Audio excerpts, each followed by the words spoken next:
gentlemen across the world, welcome aboard to WOR. This is the Legacy Division. It is going to be an absolute cracker as we are in our final stint towards the end of this championship. It is myself, Jota, alongside Joseph, your usual pairing for what will be, I'm sure, a very, very intense session ahead of us. Thank you very much for being alongside us for this one. As I said, the final stint of this championship. We're in Japan tonight before we take a trip to Hungary, then the final sprint race in Britain, Austria, Italy and Belgium. So it is a 6-round sprint, if you will, to the end of the season. Joseph, thank you very much again for being alongside us for this one. Texas, pretty intense race last time out, and unfortunately, few penalties given, few penalties taken away, and ended up being a bit of a mixed bag of results as a result. Yeah, it was a cleaner race compared to previous weeks. Good evening, Jota. Good evening, everybody. Of course, Joe Murphy was the biggest talking point at the end of the race. BRT should have been over the line with a 1-2. Joe Murphy then picked up a penalty at the penultimate corner, 3 seconds worth, and that eventually... You've got the Canada results up, by the way. I'm just looking at the... No, I don't. Oh, you don't now? No, I don't, promise. the delay there on my end. Yeah, Joe Murphy 7th in the end. He would have been P3 had it not been for the penalty, but the stewards ultimately in agreement that it was self-inflicted. So BRT don't quite have that breathing room coming into tonight, where they really ought to have it, because their form hadn't been as consistent until Justin's brilliant win a fortnight ago. Yeah, quite. And you take a look then with that one, that Joe Murphy time penalty never taken away means that he ends up falling all the way as far down as 7th place. BRT were looking to earn a bit of a points haul. They would have done if it weren't for that time penalty, but it means that the teams have just tried to get going here, as it looks like we are having some technical issues starting to brew, which is hopefully nothing too serious. We'll see, though, later down the line. But that is the end result. As a result of that one, the standings, there you go then. Bugger Racing Team, 625. ET8, 617. Team Shizou, 611. The top three separated by only 14 points in this championship on this final run. Anybody's game now, Joseph. Yeah, it is. And it almost feels scripted to say how close this championship is after 18 races, and of course we've still got 6 more to go. It has been such a long season, mentally challenging, of course. I'm sure draining for the drivers as well, from the point of view of, you know, not really enjoying the game, but just having to get in there week in, week out to try and deliver for the team, because there is a lot on the line. The stakes have never been higher in the Legacy Division. The end is in sight, but of course, maximum focus required now. Mateo saying that this qualifying session had him sweating, to be honest with you. The reason why is because he's immediately retired from it. And there is a really good reason as for that one, because here it is. And there it is, ETA. I've got a qualifying ban. Mateo got to serve the qualifying ban tonight, so another little bit of a dash from the back for him. Radadal has to serve a 5-place grid penalty on top of that one for the Aston Martin outfit. So the team looking to try and challenge the front runners at the moment in BRT have got all of it to work for tonight, unfortunately for them. But in terms of all the other drivers out here tonight, Joe Murphy and Silo, probably the fastest pairing at the moment, or at least the most consistent pairing for the Kick Sauber BRT outfit. And then in terms of Team Shizou, the defending champions looking to try and maintain their crown. And as I said, 14 points back from the lead. Shizou's Cameron's dad supporting his son as usual, and Gabba alongside him. For the rest of the teams though, Enzo and Rayen tonight. Rayen, always a man in form. Keep an eye on him tonight. Japan is usually somewhat of his caliber in this high technical circuit. Lafiti, always a man that I am been keeping a very firm eye on in this game cycle. Next game cycle, someone in the midfield teams are going to definitely pick him up. He's been blisteringly quick. His teammates with Harrison tonight. Andrea and Christian for TRT. Francesco and Fraser for CPI. Then you've got the pairing at ET8 and Team Shizou. Agonized for FRT alongside Simbarox 1. Ryan and Brando TF10.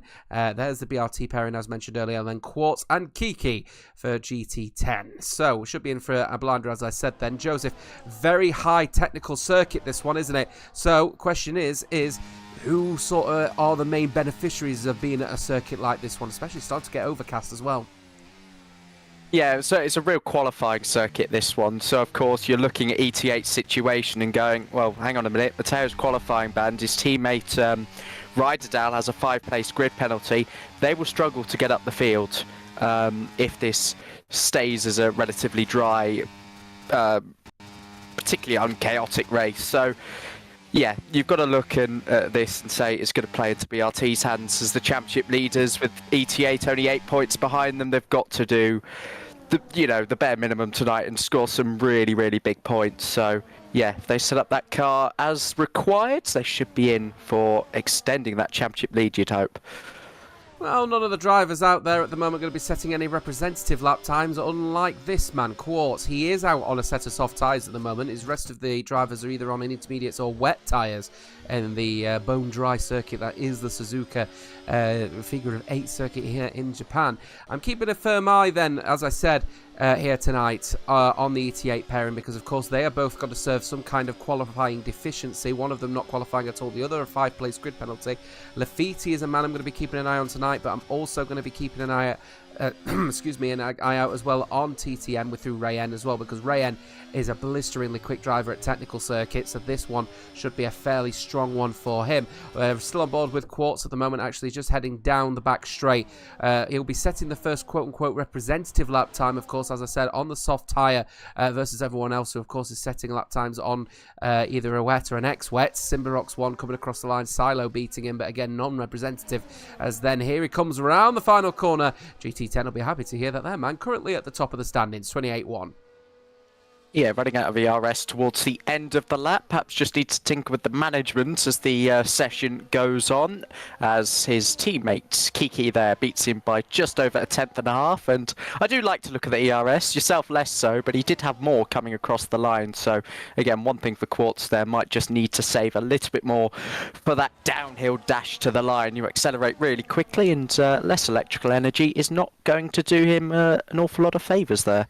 And no favours done as well for Brandu on the intermediate tyre, not able to set a lap time at all after invalidating on that particular lap. But once again, nothing to really report in terms of that one. Here's Christian also on an intermediate tyre as well, not looking to burn through their dry tyres. Towards the end of this particular session is when we'll start to see the proper lap times coming in.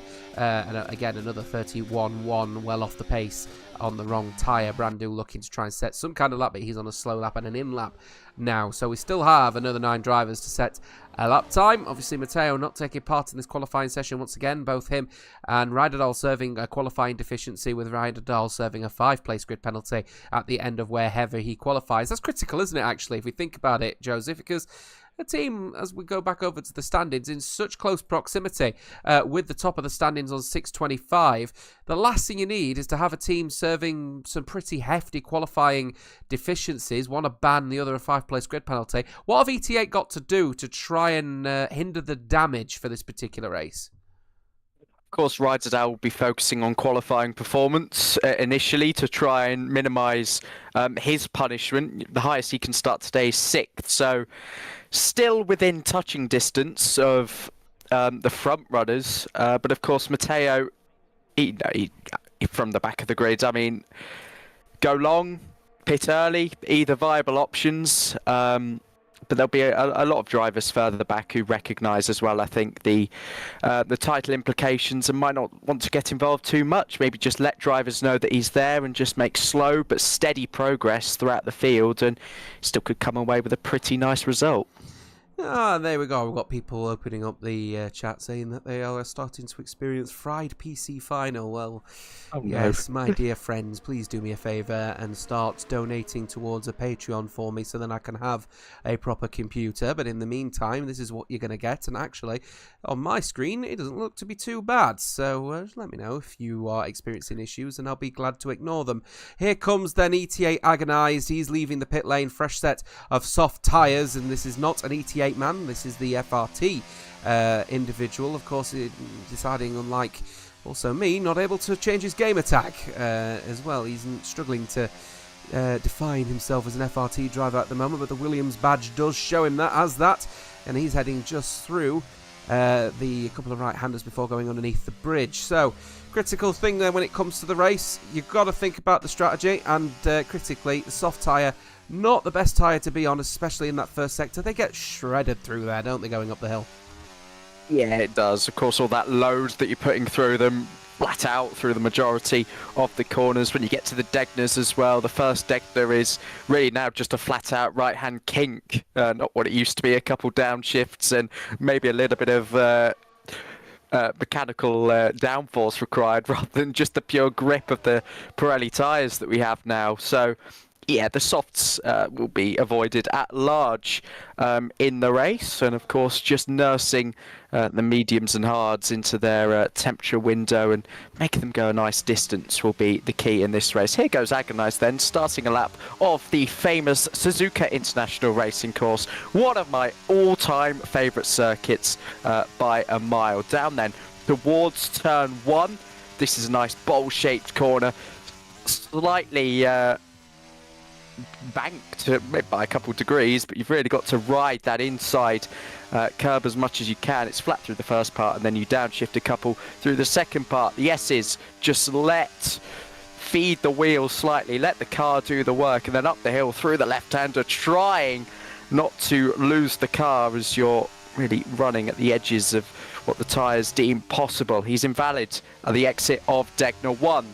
So already a lap thrown away for Agonize, but he wants to carry on and get a delta on the board. Yeah, he will do, so he'll just try to get something on the board in comparison. There is the confirmation of going red, so through the Degners, that will be it. A bit wide, matey, unfortunately for Agonize, so that will be him. Well, he wanted to set some kind of delta in comparison to at least put something on the board, but he's now just going through Spoon Corner. Let's have a look at some other drivers, actually, that's out on the circuit now, as we start to see some people effectively now coming out there with the fresh set of soft tyres. We've got Joe Murphy, actually, the fake Irish / Venezuelan / where nationality is picked this week. I didn't see it, actually, so we'll get an eyes out on that one. He's just going through the Degners himself, actually. Not too bad through Degner 2, as he's just going purple in the first sector, but I think that might be something to put a little asterisk next to this part of qualifying. Apparently you're purple in every sector if you haven't set a lap time, so yeah, as I said, bit of an asterisk on that one. Going through then into Spoon Corner, keep an eye out on this one here, because this is where another little bit of a falsified area where you think you're going to make the corner and then you just understeer ever so slightly. He's actually going to understeer here because he's gone off of the circuit as a result of that one. He's abandoning the lap entirely. Again, just kicking up the grass on the rear tyres. He managed to hold it, but then he's understeered as a result. Here's Harrison, EVE man, looking to try and compete with his teammate Lafiti tonight. Don't expect anything massive from the EVE boys tonight, but Lafiti could end up scraping some good points tonight. Here he comes then into the final couple of corners. Want to keep it nice and cool, nice and easy. Will the Mercedes man, as he will now plough down straight to the start finishing line. Down the hill he will go, sets his first lap time, and he's gone fast on GT10 by quite a considerable margin of over 6/10. Nice confident lap there by Harrison. Very, very good start to the session indeed. And GT10 will be worrying because that is a lot of time to chase. Yeah, maybe they weren't pushing outright on their first lap of the session, but they were on soft tyres. They have used that set of soft tyres. And yeah, as I say, 6/10 to Harrison. Really, EVE, GT10, two of the newcomers in the Legacy division. They want to be competitive against each other. Enzo, fastest then, quickly beaten by Silo by 4/1000ths of a second. Already some of the top teams starting to lay down their markers, and it's all very close. Cameron Dowd's only a 10th quicker than that. I think Mercedes hit the time beam. It was Lafiti to start a flying lap, and an RB across the line. That's Ryan, also with a 27.1. Keeping an eye out on the other Ray N on this occasion, as he's gone purple in the second sector. Again, asterisk on that one, but he'll be coming through the final couple of corners now. A man typically known for being better at his technical circuits, this being one of them. Car looks really well planted on his fast lap here as he comes across the line right now and only goes 5th fastest. Enzo Sabaton beating him on this occasion, but they'll be happy with a 4th and 5th performance. Both suggest TTM. I've got drivers in very close proximity with each other at the moment. Lafiti's on a lap, as is both of the CPI men at the moment, and then Gabo also on a lap as well. Brandu still yet to set a lap, by the way. He's in the second sector. Pretty critical for TF10 here in their championship fights at the moment, that they continue building on the points that they're currently building. His teammate Ryan, as I said, second fastest, as Joseph said rather, second fastest at the moment, but beaten by Cameron Dowd. Coming across then the final couple of corners as Christian is 5th fastest. Great lap from the TRT man. Here comes Brandu. Will he be able to get anywhere near his teammate? Comes across the line. Ooh, only 11th fastest, 27.489. 9. Fraser only goes 12th fastest. CPI are not looking particularly strong with one of their drivers here tonight at least. Andrea's down the order. Gabba has invalidated his lap. Lafitti's locked up going into the final corner at Casio. Here he then comes down the main straight. Will Lafitti be at least in competition with the likes of Harrison? Well, he has beaten him by just over 100th of a second. Yeah, Gabba's a driver under pressure here, Jota. First lap he did was an invalid 27.3. Not only was it invalid, that obviously is going to throw the driver off a little bit with regards to how much he can push. It would have only really put him P9 at the moment. So yeah, still quicker than Joe Murphy and of course some of the other championship rivals in Fraser. But yeah, now has to get a lap time on the board that at least matches that standard, because we could be talking a 0.3 cut-off point. Needs to improve and needs a valid lap, Gabbo. TF10 Dirk caught out a little bit by by GT10 rather, doing a really good effort for get a 28.0 before doing a 0.0, but before realising it's a 28, not a 27.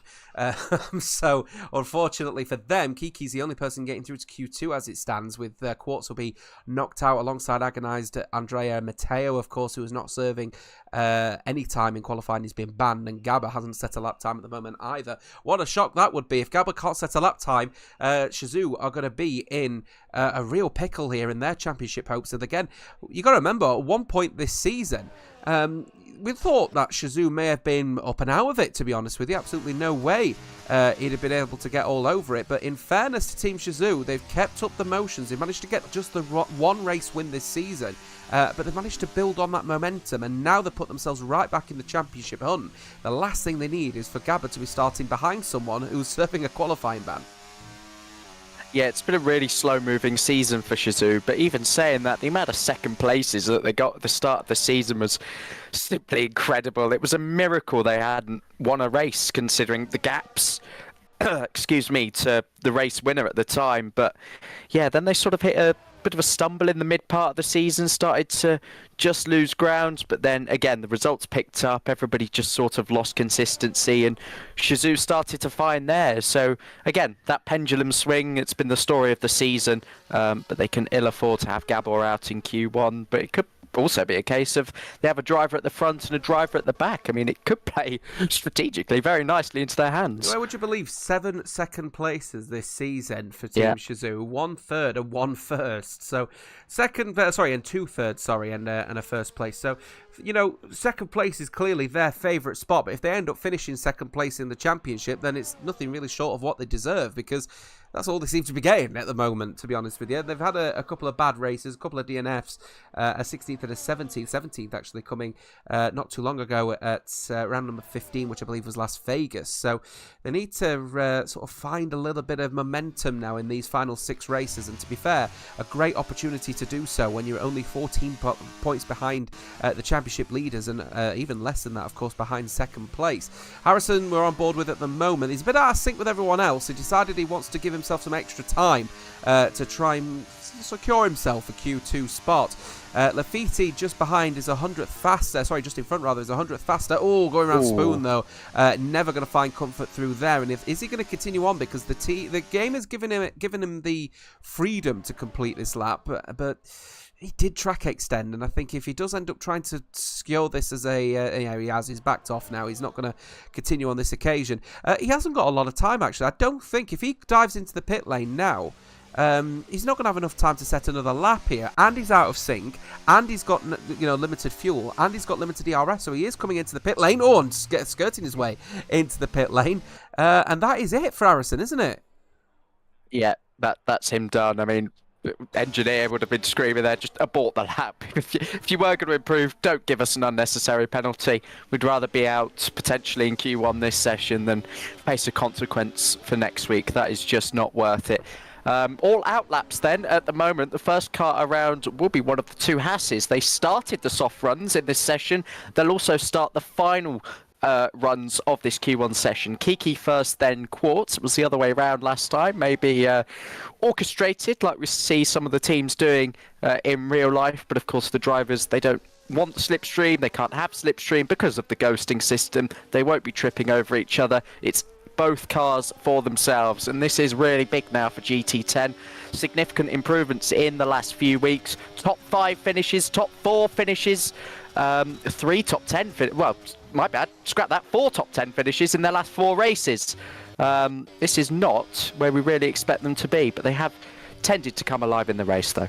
Yeah, a decent effort, to be fair, from GT10 so far in these last few races. Really started to pick up the pace a little bit, actually, and managed to breach finally a century of points, 133 points in total, not last week, but the week before in Canada. Really, really good effort indeed to get in there, but of course, is still a ways off of FRT in 9th place, but they did miss the first 5 rounds. Of course, the Haas team vacated from Novus Racing at the end of the Qatari Grand Prix.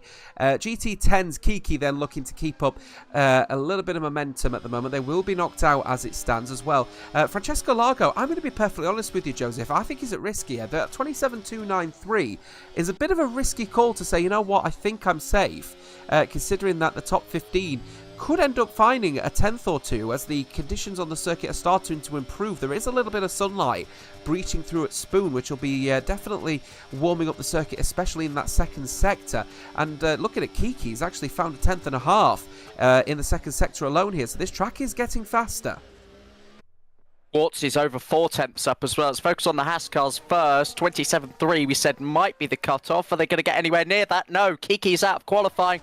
Lost time in the final sector. He would have been through. As it stands, Quartz finds time in the final sector. Oh, we've got a spinner. Very we've got a spinner. Indeed. We've got a spinner. Simba Rocks 1 has gone for a spin at Spoon. Clearly the mechanical grip not there for him. So FRT have definitely got one driver out. The other one could be at risk. Here comes Andrea coming across the line. P18 only to P15. Both of the GT10s are out as Gabba goes fastest and makes it a Shazoo 1-2 at the end of Q1. And Team Shazoo are starting to flex a little bit of muscle. The team in 3rd place showing what it's worth. But I'll tell you one thing though, Joseph, as we're starting to see people who are going to be knocked out. Simba Rocks 1 is knocked out. Lafitte will squeeze on through. Oh, he's got second fastest. Both drivers setting a 27.053. So we have a joint top at 1st and 2nd. Lafitte setting it 2nd, so naturally Gabba still at top. But I told you about Lafitte. He's a quick driver on his day, and he's up there. And EVE are going to be smiling from ear to ear because as it stands, and I think that will be it, both drivers are through to Q2. Great effort. I like that. Aversio in the fight for pole, perhaps, matching Gabor to the 1,000th of a second. That's what we want to see in the Legacy Division. Very nicely done indeed. And for Gabor, of course, as well, going quickest when rock bottom of the session and simply needing a lap to get through into Q2.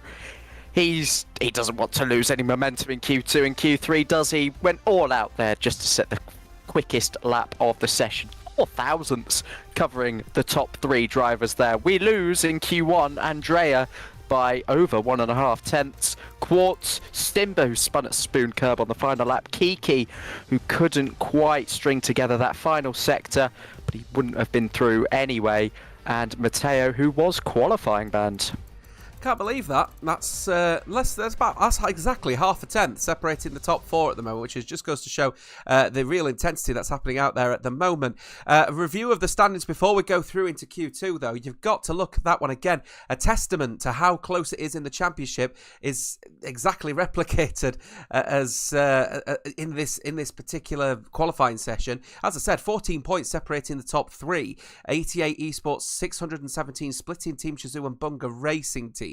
Question is then, Joseph, is you're looking at that one now. Team Shazoo immediately showing that they have both got the pace to be both not just fast but also very close to each other. Could end up being mixed up a little bit from a team, you know, towards the back in 10th place. Project Aversio will be throwing everything at Lafitte in this race if he's got the pace to potentially be challenging the front runners, surely. Yeah, why not? Go for it, Aversio. I mean, they're in their own little battle as well. They've lost ground to GT10, who didn't start the season as they did. They haven't quite had that big hitting result, or at least a run of them like GT10 have had in a few weeks. I use them both as, you know, comparisons because both full debutants this season, and they've both been fantastic to watch. Mind, at the start of the season, maybe we associated them too frequently with dropping out of Q1 and just being kind of there, but you know, they have made improvements. They have actively looked to strengthen, use the legacy division to build as a team. And yeah, we might see that heroic moment today from somebody like Lafitte. It could be very, very entertaining for a neutral. On board with Gabba, he was the fastest, joint fastest rather, alongside Lafitte at the end of Q1. So going into this session then, here's your question then, folks, is who is going to be the next people that are going to be knocked out? Of course, bottom 5 get knocked out if you are not familiar with this particular... Oh, it's Gabba just getting up on the curb. I think he's just realised on his outlap, yeah, I better not be touching that curb. Indicates immediately to me he's got a very, very low-down car. A car that does not like to be on any kind of angle. That could pose a bit of a risk if you are off camber there for Gabba. I don't know if that's what you saw if you were on board with him, but he definitely got caught up on that curb and the car immediately didn't like it. Yeah, I didn't quite see that, but I was just looking at Gabor's initial reaction in the paddock chat. It's spleetive lap, but I was shaking so much. So he's calling his lap rubbish, but he's also admitting that was, you know, such a big amount of pressure for him to just put a lap on the board. So yeah, real nerves starting to kick in now. 6 races from the end of the season. Tension in Q1. How's he going to fare in Q2? And of course, if he does have that car that's responding a little bit tentatively to the curbs, we'll see as he flies through the Degners. Look nice and smooth there over the inside curb. Small lock up. Oh, very loose. Very, very loose as he put the loud pedal down. Oh, Gabor is really flirting with all sorts of trouble in this session so far. This is what makes it entertaining, though. Yeah, tyres starting to overheat, I suspect, as well. He's not finding comfort in the second sector. Third sector may prove to be a bit more of a respite for him because the majority of them, of course, is straights. Going into Spoon then, how's the car going to handle up on the curb? Is he going to avoid it on the inside? He certainly is. He does not like the curb at all on the inside as it goes off camber. Down that main straight then, a little bit of a respite, as I said, as we're on the penultimate season of Alpine Renault, of course, moving over to Mercedes power units in 26. We'll have at least a couple more seasons potentially of Legacy Division with the Renault engine. Going through the final couple of corners then into the Casio triangle. Keep it nice and cool, nice and easy. Up on the curb once again, looking a little bit tidier than what it once was in the second sector, but initially out the blocks, 27.6. Gotta be a used set of soft tyres.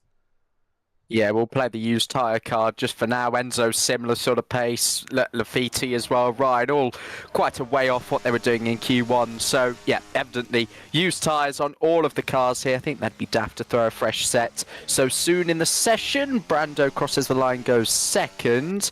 And we only have Christian on a lap as well.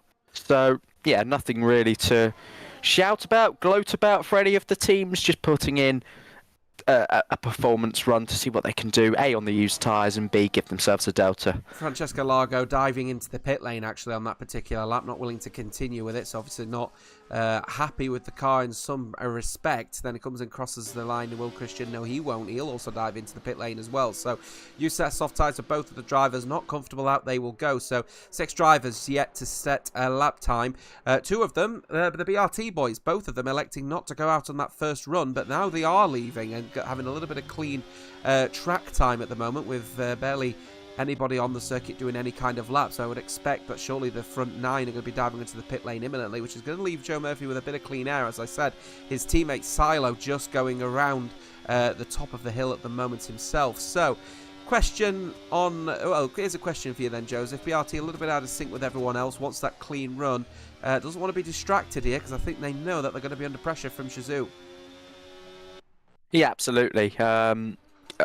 Possibly putting on a fresh set of tyres now and then retiring towards the end of the session if they think that their lap is good enough. But I think they will go through 2 sets in this session as well, just to make sure they're in Q3, and then they'll give it 1 run in the last part of qualifying just to see where they stack up against the rest. So, yeah, I rate this from BRT, what they're doing, making sure they get into Q3 rather than both dropping out and giving themselves work to do.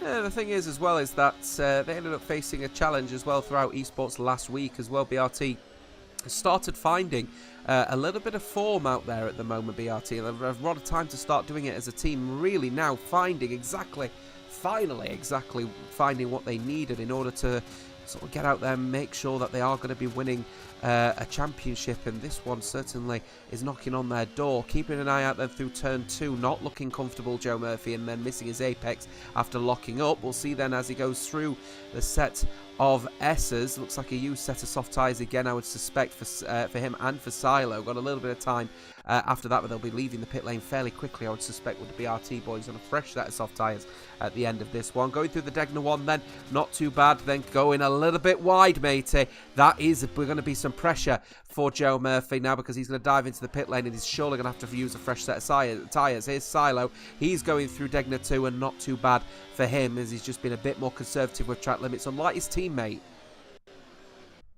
Yeah, Joe Murphy, if that wasn't already a fresh set of tyres, then that will... Well, it seems like a waste, really, doesn't it? Because he will have to go on another one without a time already on the board. Cameron Dowd's in a similar boat now. He started his first flying lap of the session, as has Agonize, 31.7 for him in the first sector. We'll compare that to Cameron Dowd, who's flying up now through Dunlop and on towards the Degners. In between the two is where the first sector split lies, and he's a 31.5. So a couple of tenths advantage already for Cameron Dowd, as the objective here surely is going to be to get into the 26s and lay down that pace marker for the end of Q2. Keeping an eye on Silo, he comes across the line right now then, and he'll be setting the initial pace of a 26.9. Was that a fresh set of soft tyres then for the BRT boys? If that's the case, Joe Murphy is well off the pace. It would have been a 42.8, so he's obviously slowed down and he's getting on with it to have another go. He's out of sync with everyone else now, is Joe Murphy. BRT were already out of sync, you know, everyone else is now significantly going to be out of sync with him. Keep an eye out then, as you mentioned, on Cameron Dowd. Cameron's dad, listen loud and clear, your son is flying in the second sector as he heads into the Casio Triangle. Will he be putting pressure on the fresh pole position lap time, or first position lap time in this Q2 session of a 26.9, or is this a used set of tyres? Oh no, it is not. 26.874. Immediately the pressure straight on Silo. Francesco Largo just starting with his lap. Christian in the second sector. Joe Murphy is just starting in the second sector, but locking up again. Yeah, out of spoon curve then for Christian. He needs something that pushes the 26s. So we didn't quite see him get anywhere near the low 27s in the first part of qualifying. So let's see if he can improve on the first part of qualifying. A bit of a slide coming out of Casio Triangle, down and flat through the right hand, kinked up towards the line, and yeah, pretty much bang on 27 there. So that's an improvement for Christian, in line with the way the track is going as well. Now this will be testing Joe Murphy. Oh my words, carried way too much speed into the first part of the chicane. He's abandoned his lap completely, and now, like the pressure was on Gabor in the first part of qualifying, Joe Murphy will have the same now in Q2. No lap on the board, just an invalidation, struggling in certain corners, and needs to get it all together for the perfect lap to send him and BRT into what is likely going to be a double Q3 appearance for them, as Ryder goes second. And Francesco Largo goes fourth. Good effort indeed. Brandu goes sixth fastest. The track is continuing to evolve out there, and that is an opportunity for those to continue the lap times, as Lafitte, and this doesn't surprise me anymore, is fastest with a 26.806, beating Cameron Dowd by just over 7 tenths, or just under rather 7 tenths of a second. Decent effort from the EVE man, as Ryder is going fourth, who's just come across the line right there. I believe it was one of the Aston Martins, and make that Rayen, who's just come across the line and just missed out on the second place marker by 0.003 of a second versus Lafitte. Incredibly close, actually, between the two runners who are known for being better at the technical circuits. But tell you what, Joseph, this is starting to get seriously close now between those at the end of this session. As we're approaching the end of this session, are we starting to see perhaps the limits of this particular session, the low 26.8s? Are we going to see a high 26.7? Yeah, I think we will by the end of this session. Whether Lafitte, Ryan, Cam all go again remains to be seen. But yeah, there's a lot of drivers so close to each other that I think we're going to at least see those in the 0.9s on down go again, because Harrison in P10 sat on a 27.081. This cutoff is highly unpredictable at this point. It was a little bit more so in Q1, which is why we saw all the retirements, but the rest of the guys that have got through into this part of qualifying are all really closely matched for pace. So it's really hard to tell who's going to be fastest and who's going to string the perfect lap, never mind a quick lap. 2 3/4 of a... oh, wow, as my controller goes on a complete vibrating spree because Brandu has just entered the pit lane. Yeah, that's a glitch as well. Can you believe that? Your controller vibrates as if your car is being wheeled into the pit lane. It's just ridiculous. But 0.2 3/4 of a second for Harrison versus the versus the pole position, rather, as Lafitti's happy with his 26.806. But 2 3/4... 0.2 3/4 of a tenth is the gap between first and 10th, and then the knockout area is such in close proximity to pole here that you really could be in a spot of bother if you only lose 100th of a second. So keep an eye out on this one, because this could be seriously close. No surprises here. Joe Murphy's out of sync with everyone else now as a result of that one. He's set out early. He wants to try and maximise as much time as he can out on circuit. Sun really starting to blare down on the circuit. Suggests to me the track evolution is going to come a factor, but Joe Murphy's got to get those tyres up to scratch. He nearly lost it again on the curb, and he was only at turn 5. Yeah, again, very similar situation to what we were seeing with Gabor, running a really floaty setup. The car not complying in the quick changes of direction as much as he needs it to be when there's lap time to be found. And again, running out of sync. All eyes on him. The pressure of the stream, the pressure of his team, the weight on his shoulders to try and get this championship over the line for BRT. It's not just about this lap, it's about thinking about the next 5 races beyond this. It really is a unique situation to all of whatever I've seen in my many years now.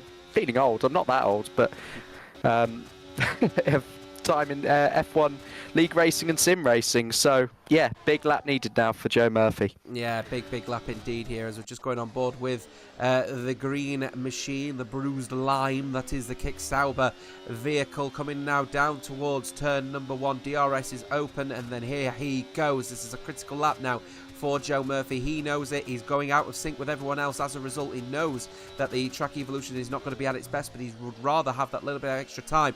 Looking a lot nicer through turn 1. Still a little bit of a lock-up, but he managed to hit his apex. Now he gets on the curbs, and he's starting to feel a little bit more comfort, perhaps on the rear end of the Kick Sauber, as he just feels the rear end just starting to lift a little bit. He then turns the wheel less so in order to compensate for it. Maybe not able to put the power down as early as he wants. Through Degner 1, into Degner 2. Want to keep it nice and tidy. Locks up the front, but decent, and turns the car in. The front end is still complying as he then heads through into the hairpin. Want to keep it nice and tight to the apex. He does so exactly that. Looking like the pressure really isn't on Joe Murphy at the moment. Where is he going to be versus everyone else at the moment is going to be the question, because take a look at those lap times. As I said, the drop-off point is only 2 3/4 of a tenth, so this is where it's going to be oh so close for that position to be through into Q3 or potentially being knocked out. He is now heading down towards the final couple of corners. He will be wanting to go through 130R under pressure. That purple second sector is going to be an asterisk because he hasn't set a lap time as of yet. A little bit of traffic in Casio, hopefully not going to get distracted. Looking a lot nicer through the Casio here. Is he going to be putting pressure on Lafitti and Rayan, I wonder? Is Joe Murphy looking like he's going to flex his muscles? He certainly will. 26.760. He wasn't under any pressure at all. No problem, lads. I've got you covered. You know what, as soon as I saw that first sector split, I was going to jump in and say that is genuinely purple. We are on for the quickest lap time of the session here, and as he crossed the line, it just confirmed how quick he really was going as the checkered flag begins to fly. Big laps incoming now. Who can respond to Joe Murphy? Stylo can, but just misses out on his first place spot by 400ths. Cameron Dowds crosses the line. Does a 0.7 exactly. So close now to breaking into those 0.6s. You might as well class that as doing so. Next to cross the line, we are waiting a little while. It is going to be one of the 2 Red Bulls. Ryan, TF10's Ryan in the Racing Bulls as he's now approaching through the Casio triangle. Want to keep it nice and cool, nice and easy. Will Ryan be able to put any pressure towards the BRT boys? He comes across the line, does not improve, stays P7. Here's Francesco Largo looking to try and improve as well as he gets anywhere near. Ryderdal is beaten by Enzo Sabaton, but then Francesco Largo ends up beating him. Here comes Ryderdal, 6th fastest, and then keeps putting that pressure on. Christian is not looking good in the second sector. Doesn't look like he's going to be improving. He is not. Brandu is going to put the pressure on the likes of Christian. Gabor could be knocked out here. Oh, just manages to sneak in here. And now it's all going to be about FRT's Agonize. Is he going to be put through here as he sneaks on through? No, it's only P14. Gabor will be thanking his lucky stars that he's got through there, because that P10 26.953 is shaky at best. He is through, and he's just managed to sneak in by just over 2.5 tenths.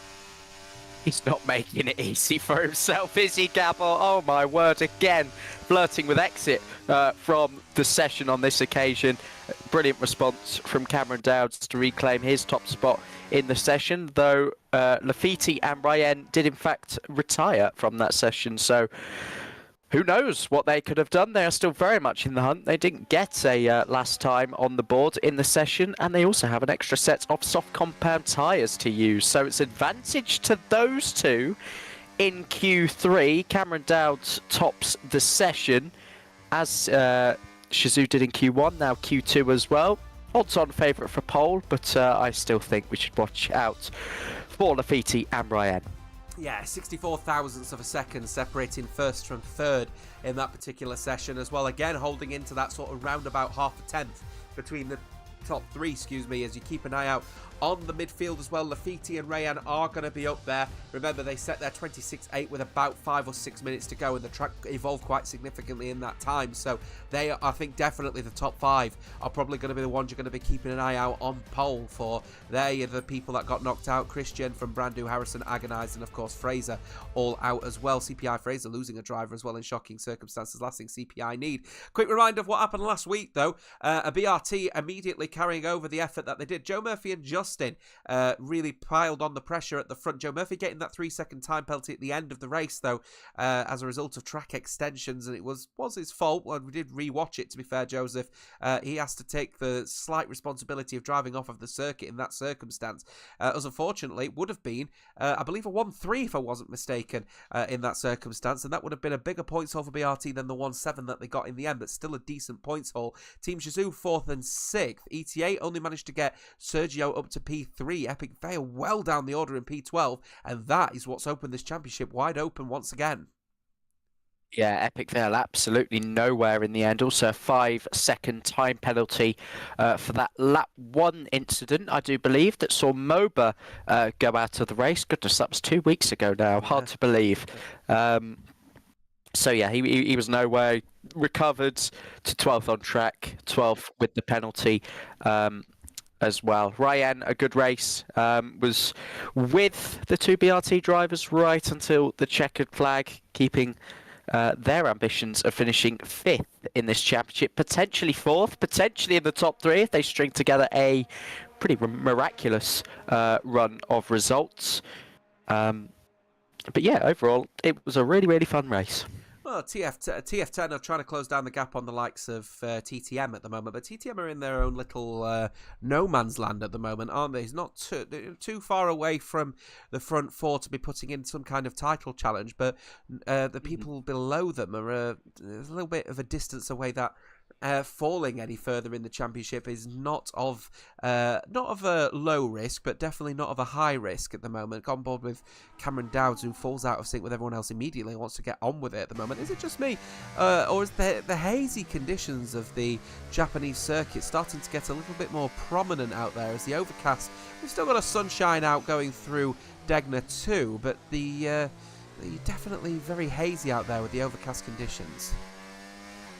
Yeah, it's been relatively stable throughout. There's seemed to be no panic of rain, both in the chat and of course on the circuit, where we see drivers racing to the end of the pit lane to try and be the first car out there. No sign of that. It's just been a really stable session, but I think the drivers like that because no obvious distraction in glares and missing braking points and all that. Quite a cool circuit as well, so the tyres don't overheat as quickly. So yeah, this is, I think, a condition that the drivers are taking to, and I think the evidence in that has been the lap times. just food for thought as we've got Cameron Dow's getting going with this session, then 9.5 minutes to go. Let me know in the chat who you feel your favourite is for pole position. At the moment, you've got to suggest that, let's be candid, the two BRT boys are definitely going to be up there. Rayen and... You've got to be honest with yourselves here and say that Lafiti is definitely going to be a bit of an underdog, but certainly in the hunt for this one as well. You can't discredit maybe the likes of Cameron Dowds because he has got the audacity to put Team Shazoo in there. Gabba, a little bit off the pace as well at the moment, so a little bit of a topsy-turvy affair for Team Shazoo. But surely it is going to be between the likes of Rayen, Lafiti and the two BRT boys for pole, you'd suggest, Joseph? Yeah, I do agree, as for some reason I've gone back into game chat because Xbox kicks me out of the party. Right, yeah, I completely agree. I would desperately love to see Lafiti pole, not to put him under any additional pressure, but the last time we really had an outsider on pole was back in Spain, I do believe, when Silo, and we all know what a demon he's turned into in terms of qualifying pace, put it on pole for FRT. Now in the all green of the BRT Kick Sauber. So yeah, it would be absolutely fantastic to see one of those outsider teams start from the front of the field. But I think a toss-up between him and Cameron Dowds. Cameron has got better throughout the course of the session. He almost matches his Q2 time right off the bat with a 26.7. And that is already an astonishing benchmark, with Rayen and Gabor looking to beat it as they start their laps. Yeah, 26.7. If that's a U set of soft tyres, that is a blisteringly quick lap time indeed from Cameron Dowds. Great stuff from him. Keeping an eye out on Rayen at the moment. We have got people further in front of him at the moment. I believe Gabba is in the first sector. Rayen is just about getting going with his lap, I believe. So no more. In fact, I think it is probably going to be Rayen that's going to be setting the next lap time. You know, just keeping an eye out on him at the moment. Lafiti is on an out lap in front of him. Yes, so this will be the next lap time actually from Rayen. And this is a man that I said is going to be up there. He's going to be up there alongside the likes of the BRT boys, Lafiti. I did say keep an eye on Cameron Downs, and that 26.7 again. If that's a U set of soft tyres, that is blisteringly quick from the Shazoo man. Going through 130R now is Rayen before going into the Casio Triangle. And here comes Rayen then coming into the corner. TTM in their no man's land in this championship, looking like they're going to be in a championship hunt. Fell off a little bit, but kept it in the midfield as he then comes across the line right now. And 1,000th of a second separating him from Rayen and Cameron Dowds. Unbelievably close between the drivers out there. Fantastic indeed from those. As we're just seeing who's next across the line, it will be Gabor, Cameron's teammate. Where is he going to put his Alpine Renault? Team Shazoo looking to try and hug each other. How close will he be? To be a 27.4. It's well off the pace in comparison to his teammate. 1,000th of a second separating TTM from Team Shazoo. This is silly. Look at Enzo, 9,000ths of a second off. This is just one big time trial session, Jota. Can we just have 2 hours of qualifying every night? Amazing, amazing performances. And Rayen in the 0.7s as well. Keep this going. This is immense. And still, we are 6 minutes away from finding out who's going to be on pole. Another 0.7. Silo, 0.724. Wow. Oh my word, how close can this be? How close can it get as well with the 27.4 from Silo, 4,000ths of a second. Is Lafiti going to get in there as well? 26.784 for Ryderdal. Lafiti comes across the line. Oh, it's 26.8. Oh, boo. Not going to be out of there at the moment is Lafiti. There's more pace in him than that one. Come on, Lafiti. You've got to be up there. But that is a real testament to how close it is in this championship. And let's be honest, if that was in the usual qualifying pace, Lafiti would have been probably 4th at this point. But the fact that we have got drivers all within touching distance of each other, 63,000ths of a second separating the top 6 in this early part of Q3. Just the 100th, even the 1,000th of the second could be the difference between you being on the 3rd row and potentially being on pole. Unbelievable. 0.7, 0.7, 0.7, 0.7, 0.7, 0.7. No, that's not me lagging. That's just me reading out the lap times that we've got so far. simply unbelievable what we're seeing in Q3 and throughout the course of the session as well. If there's one thing that is for certain, Gabor on a used set of tyres. Of course, he had 2 runs to get out of Q1, 2 runs to get out of Q2, and so really nothing for him immediately to use in Q3, just getting a delta with a used set, and he does get that extra set of tyres in Q3 to have a go for pole position. But now you just can't predict, because everybody is going to be in the same sort of shock as us, looking at those lap times and going, oh my god, everybody is on the pace. So there is pressure for all 6 of those drivers in the 0.7s and beyonds, because Lafiti, we know what raw pace he's got. Francesco just a little bit of an outsider at the moment, but him having sort of that shackles off sort of freedom in the final run, not being in close proximity as all the other drivers, he could get involved as well. And of course Gabor and Joe Murphy still to set representative times. Should tell you what this has got the vibe of, Joseph, actually, as well. It's got the 1997 European Grand Prix qualifying written all over it. You know, the ones that ended up occurring between Jacques Villeneuve, Michael Schumacher, and it was the Jordan, wasn't it? It'd have been the Jordan of Heinz-Harald Frentzen, I believe.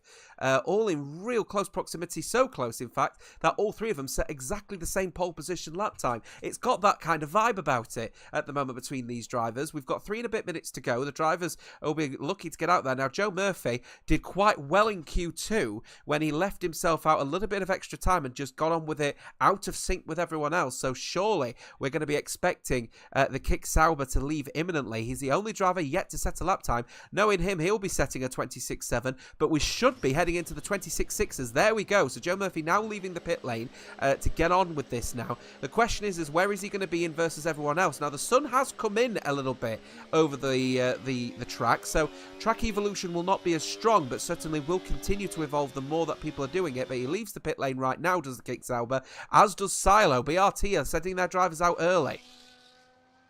Yeah, they are, and like you said, Joe Murphy really thrived in Q2 doing this, and he didn't have a lap time on the board, so deja vu of Q2 for that matter.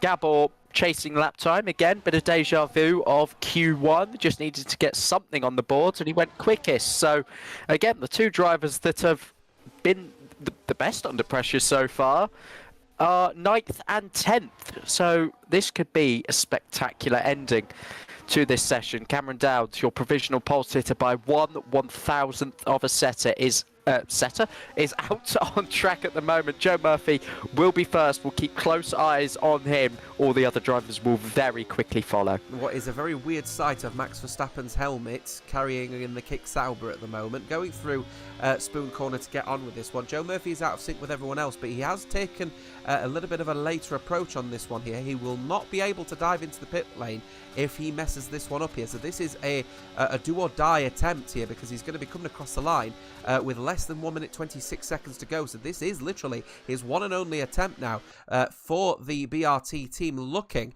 to try and get both of their drivers at the front to try and maximise the opportunity of potentially taking a real leap towards this title here tonight. Here he then comes then into turn 1, and we have seen him understeer every so often around here, but no lock up on this occasion. The car looking a lot more planted, going through 1 into 2 into 3, and not afraid to take the corner, not take the curbs as he loses the rear ever so slightly, needs to correct it, but able to stay within the sort of range you would expect on the racing line. Nice amount of curb taken going up the hill into Degner 1 and into Degner 2, Joseph. This is critical now for Joe Murphy. 31.4 in the first sector. That's a very good first sector. That's about the sort of lap time he needs to threaten the low, the high 1 minute 26s, you could say. Round the hairpin then at turn, I want to say 11. Yes, it is. Got that one right without looking. Down in towards Spoon Curve there. Small downhill section, then back uphill into the left-hander, down 1 gear, using that serrated curve on the exit and turning in from it into the second part of Spoon Curve. Now, a bit of time to relax on the steering wheel. A straight line until 130R. Then it's just a small kink left. 1-10-3 is the middle sector split initially. Braking zone for the Casio triangle just before the white line that signifies the DRS detection point. Taking out the bollards, jumping over the inside of the penultimate corner. Here comes Joe Murphy up to the line. His provisional pole, 1:16.669. Can his teammate beat it? Oh, incredible on the pad. BRC Silo, your new provisional pole sitter. 26.5, unbelievable stuff here at the moment. We do have a person coming across the line imminently, I believe it's TF10's Ryan, who's going to be coming across the line for RB. This is a 1-2 for BRT. Joe Murphy, how he kept that within track limits at Casio, I have no idea. Ryan will come across the line. Will he be able to there? He's beaten Joe Murphy with a 26.594. We're going to see Joe Murphy fall down the standings. Cameron Dowd goes fastest of everyone so far with a 26.5 of his own. Here comes Francesco Largo. It's a 26.616 for him. Keeping an eye out on the TTM boys. Ryan is a man who's going to be on fire. Gabba goes fastest with a 26.416. A great lap time from Ryan. Here he comes. He comes across the line. Oh, it's only P6. A 26.6 for him as well. Lafitte is a man to keep an eye out on as well. You've got to be honest. Enzo doesn't look like he's going to be improving. Nor will Ryderdal on this occasion. Lafitte is down 29 thousandths in the second sector. I thought these people would be towards the front, but they are struggling. Here he comes across the line now, Will Lafitte. Oh, it's only P10 for the EVE, man. It's not a bad effort, though, to get through to Q3 from EVE. Ryderdal won't improve. That is it. We discredited him, but it is all about Gabba Santos. He leads, and he's on pole for Team Shazoo at the Japanese Grand Prix. Call me biased because I've only been back for the last 3 races, but that is one of the best qualifying sessions I have seen this season and maybe in a very, very, very long time. That was competitive right until the checkered flag in Q3. And Shazoo have taken a vital 1-2 in their pursuit of back-to-back championships. Silo, a great effort, mind, on the pad to put daylight initially between himself and his teammate Joe Murphy. And in the end, the two Saubers will start 3rd and 7th, which is still ideal because Ryderdal will move down into 14th. Matteo will go from 20th. So it's Silo initially up against the two Alpines, the two Shazoo drivers, but yeah, he wants to get his teammate involved and we could see a straight fight between the two teams. This could be fantastic. Could be fantastic indeed. What an effort from Team Shazoo, as we said. Definitely on the front row, 1st and 2nd respectively, exactly what they needed. But the critical thing for me by far, BRT managed to get 3rd place with Silo. Joe Murphy would have thought, yeah, I'm within touching distance here and I should be okay, but he falls down to P7 as a result of that effort. Ryderdal will be starting in P14 after he gets his 5th place grid penalty added on, so that will bring whoever it was in P11 up to P10 and of course everyone up further than that. But I tell you what, really, really close proximity situation for that because, yeah, because I said, Joe Murphy, P7, he would have thought he'd have been up there potentially with his teammate, but he has now got some work to go because there are some people between them that will be fighting for these positions without a shadow of a doubt.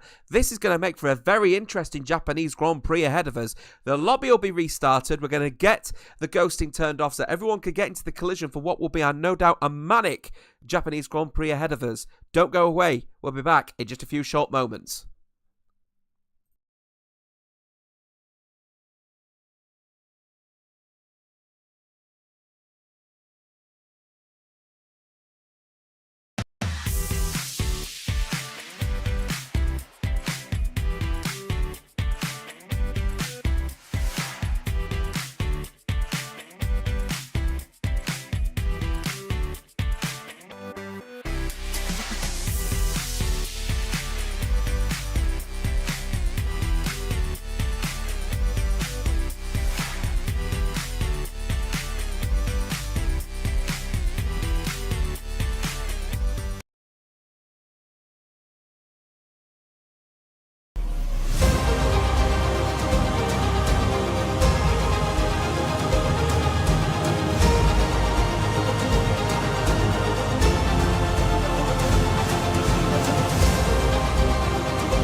What a brilliant qualifying session that was. We will be back in just a few short moments. We're going to get that lobby restarted and we'll be in for an absolute blinder of a Japanese Grand Prix. Don't go away.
Welcome back then, folks, to WOR. This is the Legacy Division. We should be in for an absolute blinder for what is the Japanese Grand Prix. It is myself, Jota, alongside Joseph, as usual, for what will be, as I said, an absolute blinder of a race. Before we get going, let's have a quick look at those drivers then in here. They are once again.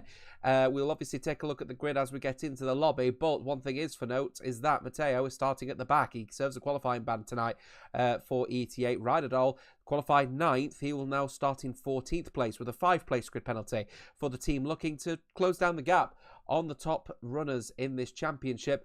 Everyone else qualifying exactly where they got, and of course, unless the 5-place grid penalty changes them in that regard.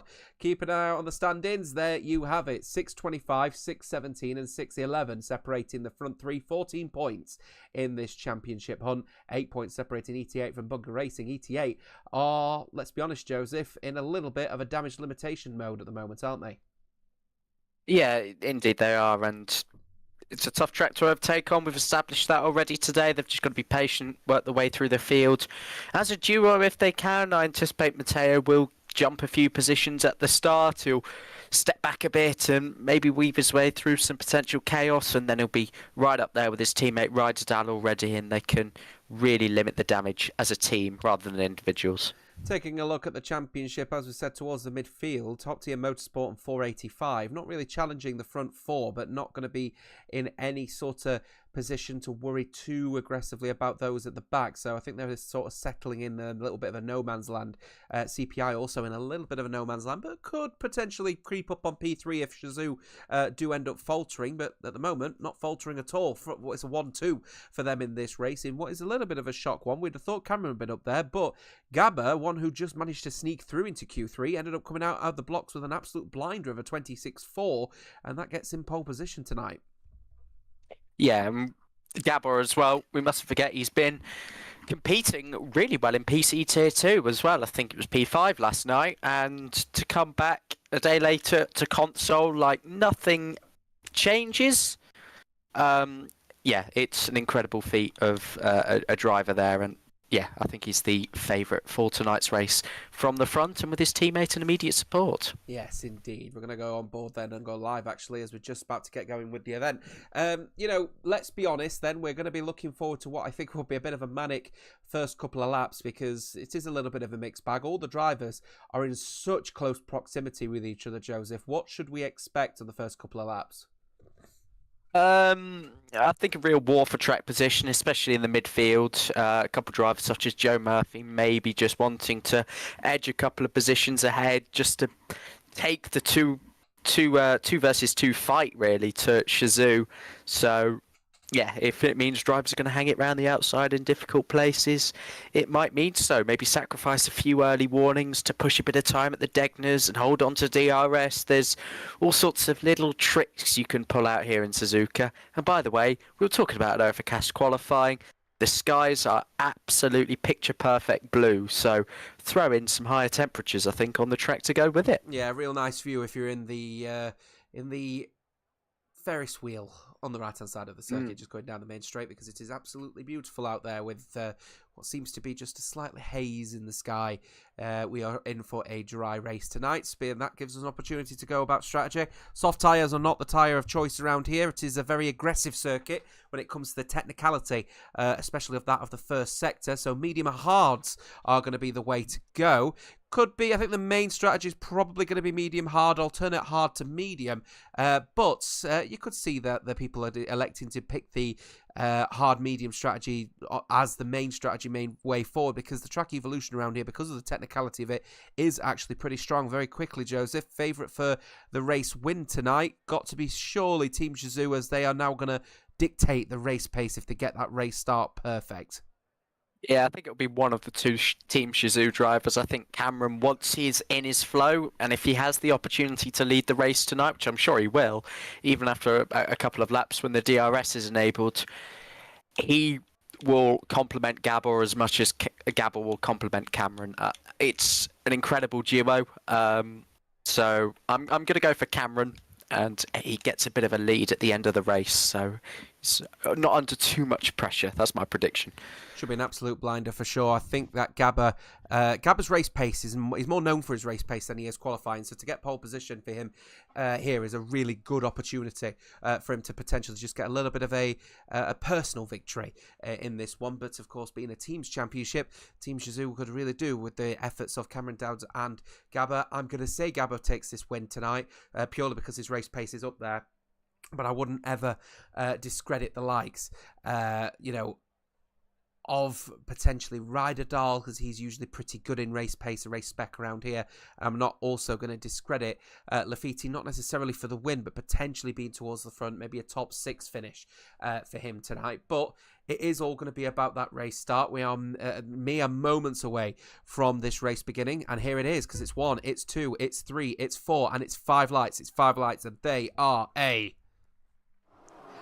Go, the drivers, here they are. Then it's not the best start actually from Team Shizou here, so immediate pressure could be available from the likes of BRT Silo, but boxed in very well indeed, because of course they are going to dictate the race pace. Around the outside, Silo will go, and he is going to keep up the pressure, and he's going to split the 2 Team Shizou drivers, unless a great exit from Cameron Dowds to hold on for P1, P2 towards the midfield. Francesco Largo getting attacked from Ryan, very well taken for P4 from Ryan as well as he holds on, and Ryan just trying to keep up that pressure for P6. Joe Murphy not making any headway as well up in P7. Everyone holding station in the front 8. But Brandu and Agonize getting a great start from up 2 and 3 positions respectively. Mateo also up 2 at the back of the field. Remember, ET8 having to serve a double qualifying punishment first in the 5-place grid penalty of Rydell, and the full qualifying ban for Mateo as he's met with a cloud of smoke at the hairpin. And Brandu has had contact. He slid right down the order. I actually can't spot him in amongst all the trees and the cars. There he is. He's spun around at the hairpin, and he has got a long hill to climb in this race to get anything from it. 7 seconds behind already. I don't think he's damaged as of now. He is, yeah, left-hand side as the camera changes there. Yeah, a pit stop required for Brandu. It's effectively race over already if there's no safety car intervention. Oh, how the mighty fall for a driver, really doing quite well to hold on and gain a couple of positions and then spinning it. I think he probably spun on his own accord, actually, to be honest with you, did Brandu. So that will now leave TF10 with 1 driver at the back and 1 driver currently in 4th place on his own. Racing quite well, actually, is Ryan, and I actually keep forgetting about him, to be honest with you. No disrespect to you, Ryan, but because your teammate's so far off the pace, as we've got a bit of a lock-up from Cameron Dowds at the moment. And we honest with you, I've been keeping an eye on Gabba. His turn-in is a little bit on the weak side at the moment. He was struggling to get the car turned coming out of spoons. So whether the car is just trying to adapt to the high fuel and low mechanical grip of the hard tyres, I don't know. But there is the situation at the moment. Biggest winners are Mateo, up 4 positions from 20th to 16th. Agonize up 4 positions, 13th to 9th. Decent effort indeed. Rydell up the 1 position, started 14th, is now up to 3rd. Andrea's up a couple of positions as well. Lafiti is down 1 alongside Christian, and of course Brandu down 9 positions and now leaving the pit lane with a fresh set of tyres and a fresh front wing on the front of that racing bull. Not only is it a low to high fuel adaptation for Gabble, but remember a PC to Xbox adaptation as well in the space of 24 hours. And of course, practicing for both. Of course, he puts a lot of time into PC as well. You can see that because he's reaping some pretty nice rewards in terms of points in PC Tier 2 so far this season, which has been his main focus from a PC side of things. And of course, an achievement in itself, because according to the spreadsheet, that's Shizou's first pole of the season. I find that really hard to believe. That's incredible that it's taken 19 races to be at the front of the field in a qualifying session. Lafiti with the fastest lap of the race, beaten by Mateo. Some quick drivers in the mid and lower pack so far, so this should only condense and only get into a tighter race. Yeah, Lafiti back in the position to which he started this race. He qualified P10 but was up to P9 with Rydell, who we're on board with right now, was up a couple of positions after he got a qualifying, well, he had a 5-place grid penalty as a result of issues in relation to his team But in the situation as regards of Quartz, he did disconnect from this lobby, so he's now down to P18, but is just about to connect into the lobby. You'll see he'll reconnect back into the lobby and back into his car as soon as all the names disappear for just a fraction of a second. Or will he struggle in typical PlayStation fashion to actually reconnect back into his car? Is that his race done? No, there it is, disappears. He's back in his car. Lafiti currently battling with the likes of Enzo Sabaton. He's looking racy at the moment as Lafiti, probably starting to make a little bit of inroads alongside Matteo, probably the two runners looking fastest this early part of this race, going through the spoon corner right now, but not electing to put too much pressure on the likes of Enzo Sabaton. And if you're wondering, oh, what's the ERS level? Typical mode for me, unfortunately, in a championship like this one, you're not going to see the ERS mode, or at least I'm not going to make it easy for you. No ERS mode will be shown here because, of course, that will give an advantage to potentially these teams, especially in this later part of this championship. I don't want to accidentally give anything away.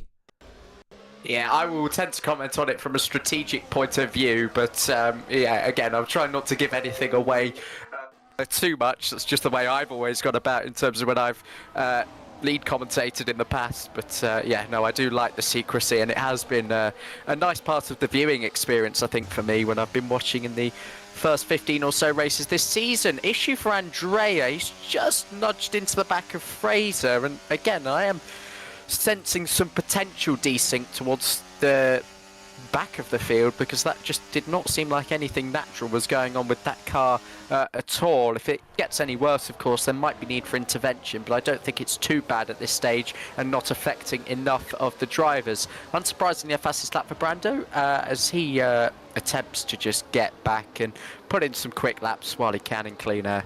Yeah, people debating at the moment, as well as Dirk is starting to sign off his championship hopes in this particular one for Team TF10, who obviously are trying to close down the gap on the likes of TTM in the championship for P5. But, well, situations like that one for Brando, unfortunately, means that is really not looking comfortable at all for that particular championship hunt. Lap 4 of 27, about to start the lap 5 at the moment, as we've spoken about earlier on. It's really advantage Team Shizou as they just manage the championship hunt and manage the race pace, as we've got Joe Murphy looking extremely aggressive against the likes of Rayan, but not able to get any moves done into the Casio triangle, as Matteo makes a bit of inroads. ET8 now up to P15 for him. His teammate still struggling down the depths of P12. ET8, as it stands so far anyway, are going to end up falling to P3 in this championship hunt with Team Shizou. Still battling hard here, with Silo now starting to get in there, but once again, very well managed from the Team Shizou boys, who will box him in going into turn 1, and he has to just reconcile that P3 is going to have to be where he sits for now. Silo's bravery is some of the finest I've seen on this game so far. On the pad, taking the fight to Cameron Dow's, just letting him know he's there at all times, maybe trying to force Cameron and Gabble to trip over each other, and he's got to do that. Of course, Shizou would take the championship lead if the positions stayed as they are. They're in third, but they're only 14 points off the lead. Oh, wow, Joe Murphy, Ryan, all tripping over each other into the hairpin. Yeah. Now ghosted is Joe Murphy. Battle P9 at the moment, and this is all been revolving around Joe Murphy, who's made a mistake coming out of the second Degner. He's now down to P9, Lafiti up to P8, and Agonize sending it down into the hairpin, but not able to make any inroads for FRT. So BRT's Joe Murphy not looking comfortable out there, as he managed to get away without any kind of damage. If that is the situation, BRT are going to struggle to earn points from their second driver, and that only falls advantageous for the team P3 in the standings. Team Shizou are currently on for a 1-2. Look at Lafiti going for the late breaker into the Casio, not making any inroads on that particular occasion, but immediately flexing the muscle to Rayan to say, I am as fast as you, my friend. Yeah, Joe Murphy, he was on the inside. It looked like he was going to try and outbrake Lafiti, and I think he responded to that and ultimately almost ended Ryan's race in the process. He did jump that inside curb where the bollard usually lies, but luckily for all of the drivers in that situation, they got away with it. Low ERS as well down the main straight for Joe Murphy. He's managed to recover a lot, almost all of it back in the S's though, so I will just comment on that because, yeah, we'll see drivers deploying a lot, but also being able to recharge by simply lifting and coasting uphill through the S section. So, yeah, a lot of scope to get on the battery and make an overtake if you can and where it's appropriate.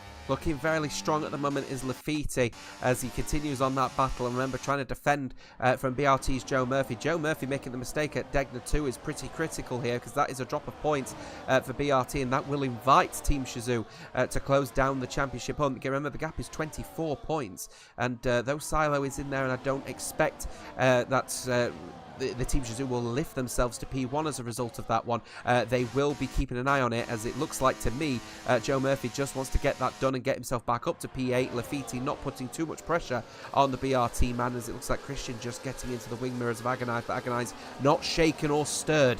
Indeed is that FRT man. Not a bad effort from P6, P7 TTM at the moment. They're holding station, not making any particular inroads, as it looks like Silo is again trying to put pressure on the front two, but once again dictating the pace are the Scottish team.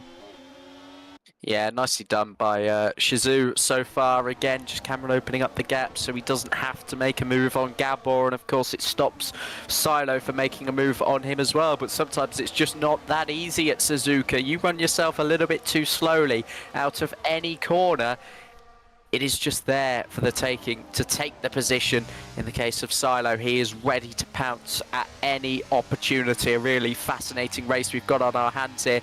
The top 16 still all in this lead train, and any mistake could spark a whole load of movement in this one on lap 7 of 27. I'll tell you what, who's on a bit of a push at the moment, TF10's Ryan in P4, just getting in the wing mirrors actually of Silo going into the hairpin, so just warning him to say, yeah, you might be putting pressure on the front two, but if you trip over them, that I will be there to take that position over, and he's willing to do so because he's looking uber racy out there. And remember, TF10's Brandu with either what could be desync or some kind of technical issue, which led to that spin out on lap 1, means that Ryan has got all of it to play for to earn the maximum points, as many points as he can rather, for the Spanish outfit, as it's a late breaker from looks like Francesco Lago or Silo. Something has happened at the back there. Ryan's got a 3-second time penalty for corner cutting. No doubt that'll get it rescinded. He's definitely ended up in some kind of incident behind there, and I think you probably saw more of that than we did, because we were on board with Ryan at the time, Joseph, as they go side by side, the two TTM boys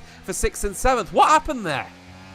I don't know for sure. I just flicking through the drivers and suddenly I see a McLaren sideways. So I think Francesco took a punt from whoever was behind him, and then suddenly that sort of turned into a game of bowling with Ryan and Silo both getting involved in that as well. So I have clipped it just to see who the car behind was at the time and whether I just caught them hitting the back of Francesco, because certainly somebody broke far too late there.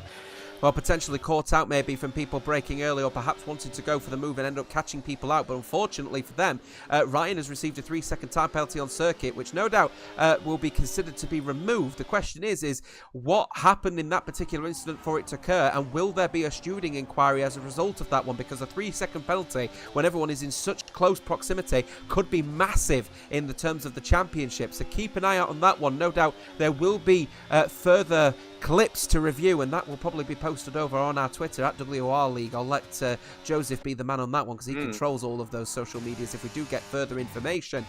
Similarly though, here comes Joe Murphy putting pressure on Enzo Zabaton around the outside. He will have to go though. He'll tuck it in, but there'll be no space available for any kind of moves going through Casio. But will it be available going through turn 1, I wonder? He's late getting back on the ERS train, the red blinking light indicating that Enzo is currently struggling when it comes to the electrical energy. Joe Murphy putting the pressure on the Red Bull going through into turn 1. They're still side by side going through here, but the move surely should be done. The kick Sauber gonna go around the outside. They bang wheels through there, and that move is done and dusted. Lafitte under a little bit of pressure from Agonize, but able to hold on. But looking at the ERS at the moment on Enzo Sabaton, I can't say the specific number and I will refuse to do so, but the fact that the red light is blinking, oh, he's lost the rear as well. He's not comfortable out there at the moment. It's Enzo Sabaton. TTM's race looking oh so comfortable is suddenly looking oh so risky. Here comes Lafitte. Is he going to go for the move going into the hairpin? No, he's going to keep it sensible. He's struggling, Enzo Sabaton, all of a sudden. Something's happened that's resulted in that kind of incident. Is it relating to the Casio Triangle incident, I wonder, Joseph? I think it might be, because some of the chat comments are saying how it might be him, and of course they've got access to some of the live streams of the drivers and what they're doing on board. So yeah, potentially some of the blame being shifted towards Enzo there, and it would make sense given the gap towards the start and middle of the lap. on lap 8. So yeah, again, I'll try and reveal a little bit more once I have that clip uploaded. But in the meantime, Joe Murphy again really doing everything in his power to try and force the move on Enzo. He is out of DRS for this next lap, but that shouldn't be a long-term issue, and he should be able to, with a bit of ERS saving, fight his way back in the next few laps. Apologies if you heard a little bing, by the way. That's my Apple Watch telling me that my stress levels are starting to increase. No surprises. Here he comes down into the turn 1 then. Oh, what a move from Lafiti on the curb. Not afraid to do so. Oh, it's definitely desync of some kind involving Enzo. That is critical. Lafiti was looking in there and the car just absolutely ghosted straight through. There is definitely some kind of desync in this lobby. That is so unfortunate for a man looking so fast tonight. Yeah, 10 laps in. This is really tough call now, because that's potentially 2 big incidents in this race caused by some form of desync. Again, I'm not the one to decide that, what should happen in this situation. Gabor, big error for Gabor, and Silo almost slipped up the inside there, rear locking at the hairpin, almost a change there for P2, and finally the breakthrough that Silo needed in this race.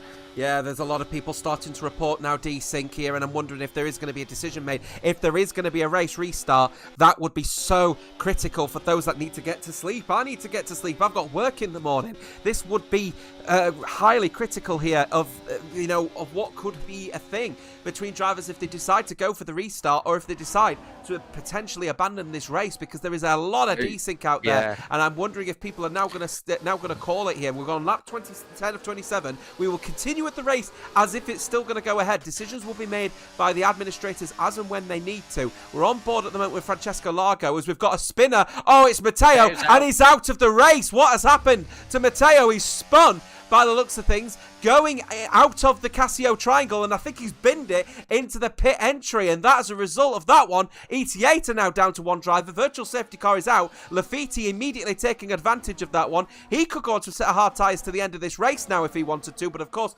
he will have to serve, well, the fact he's still going to be serving half a pit stop at least. Matteo just says well in the Discord at the moment. We've got no idea. 106 of you tuning in. If any of you could let the commentators know what's going on, it'd be handy to know. There is definitely some kind of desynchronization issue in this lobby at the moment. The question is what could be done? I was just going to comment before Matteo crashed. I'm getting lag on board, but again, I can't tell cause and effect whether that's due to the tragic uni accommodation Wi-Fi, as fibre optics have not yet reached the north, or whether it is desync within the game. I was starting to think it's desync because you're totally fine in my ears, Jota. I'm having no issues looking at your live stream, so yeah, I'm starting to think this is the game trying to play with our feelings right now. Matteo is out of the race. That is unrelated to the desync, I do believe, so whether he'd be allowed back in if there was to be a hypothetical restart in this situation. This is so controversial already, isn't it? Just thinking of all the potential options for if this gets any worse throughout the course of this race. Luke is checking the rulebook, we can confirm. Oh, apologies, I may have just coughed straight down the microphone. We do go green again in this race, by the way. I was just about to say, yes, there is a question here. Oh, Silo is disappearing. What's happened? We're not sure what's going on, but Silo's been caught off guard here as he disconnected from the lobby. I want to know, he's fallen all the way down to P16. Something is happening out there at the moment. We're not sure what's going on. It's lap 12 of 27, and Gabor Santos retakes the lead off of Cameron Dowds. Ryan is now in P3, but Silo did not set off at the end of that virtual safety car period. Did he have the virtual safety car out longer than everyone else, I wonder? And that's the reason why Silo is now down to P15. That has completely opened the door in this particular championship, because BRT have now only got one man in P6, and you've got P1, P2 for the Team Shazoo boys. Where is the rest of the field in terms of P3? That's P3 for Gabor and Cameron Downs for Team Shazoo. BRT, the leaders in this championship, have only got one in P6, and ET8 have lost a driver, and the other one's in P10. I can't tell you what the championship looks like at the moment. We've got the administration team currently looking at the rulebook to determine what the next course of action is. We will get back to that as soon as we know. As it stands, we still have a race on our hands, and it's like 12 of 27. We're not even halfway into this race, and there's politics being played across the board at the moment. What I know for sure, as it stands so far, is EVE. I've got a driver in P9 in Harrison who's now holding on and is trying to battle with FRT in P8 at the moment. As you may see now, I'm starting to get a little bit of a lag myself with the drivers. I'm not sure where they may be on circuit, but now the commentators are beginning to struggle with understanding where people are out on circuit. At the same time that Silo spun, I saw a ghosted Francesco kind of inside of another car. So, yeah, I don't know where I lie on that Silo incident as in isolation regarding the desync. This is a tough one to call at the moment. A change for the lead anyway. Shazoo just professionally getting on with this, as they always do. By the way, absolutely no complaints from them. You know, they probably do understand that there's desync going on behind them, but nothing they can do in this situation. They're halfway through the race. Silo is stuck in the pit. He's got to drive through it, hasn't he? No, what's going on? Yeah, front wing change or something. Something is happening with Silo. We don't know, but he's now leaving the pit lane on a fresh set of medium tyres as well. Lafiti with the fastest lap of this race. We've still got the admins doing their job at the moment, trying to figure out what the next course of action is. But one thing that I've got a bit of a note for here is Matteo is the host of this lobby tonight as well. So he's now out of this race. If he chooses to leave the lobby and get on with it, this lobby will then be redispersed. The host will be automatically assigned by the game. My challenge is, if everyone is desyncing, that period of time is going to be critical, because there's going to be plenty of people who are going to be maybe half a second behind everyone else. Like, take a look at Silo, for instance. I think his yellow flag, I think his virtual safety car period was longer than everyone else's. There's no way you just suddenly go from third all the way down to P14 with no explanation whatsoever. It is absolutely bonkers, to put it bluntly, at the moment. We are on lap 13 of 27, lap 14 when you come across the line. Cameron leading from Gabba. Just looking at the paddock chat, the lap 1 instant where Brando, I do believe, was spun around, in the Racing Bulls. Yeah, he just jumped off the track after a slight bit of contact. There's been misbehaviour by the game since lap 1. Now it's just, a sideways moment for Enzo. He almost loses the car and off into the barriers and loses the position there to Joe Murphy. Again, that wasn't a desync issue. That was just him, I think, getting a bit too far wide out of the corner and losing some grip there. But the lap 1 instant was pretty telling that there were some desync issues from lap 1 of this race. 115 of you tuning in to what is effectively an absolute... I can't swear, can I? But we'll just say a show, shall we say, at the moment with this game. It's an unfortunate circumstance of this particular franchise, which has just seen a continuous downhill in what is one of the worst quality assurance packs that has ever been done in a particular game cycle. These issues are repeated issues that are never going to get picked up for as long as that we are on this game engine. We need to shift away from ego as fast as possible, and I will continue to vouch for Unreal 5 as and when we can get there. The race will continue until the end as normal, and I will judge the situation when I have all the evidence at the end to see the situation. That is the official statement from Luke, the administrator of this particular race, of lap 14 of 27. We still have a race on, and people are beginning their pit stops. We saw people pitting early on. We had Ryan pit on. Now, the question is whether the undercut is as powerful as it is here. Team Shazoo are being left out there a little bit at the moment as everyone is making their pit stops. I think that's the right call there by Luke, because from our understanding in the 2 incidents that we've seen that have been evidently desync, it has been Enzo. And I think the third one, the Castillo Triangle incident, was also Enzo in some form, whether that was late braking and everybody just kind of stopped in front of him or whatever happened there that wasn't quite clear. All 3 incidents have involved Enzo, so you cannot restart the race or suspend the race as it stands for the sake of one desync car. If he's proved enough of a nuisance, and it's not his fault, by the way, I'm not pinning this on him, it's the game, it's potentially his Wi-Fi, I don't know what's going on exactly, but yeah, then a decision can be made whether his impact with the desync was enough to change the course of the race and ultimately deem it void, I think.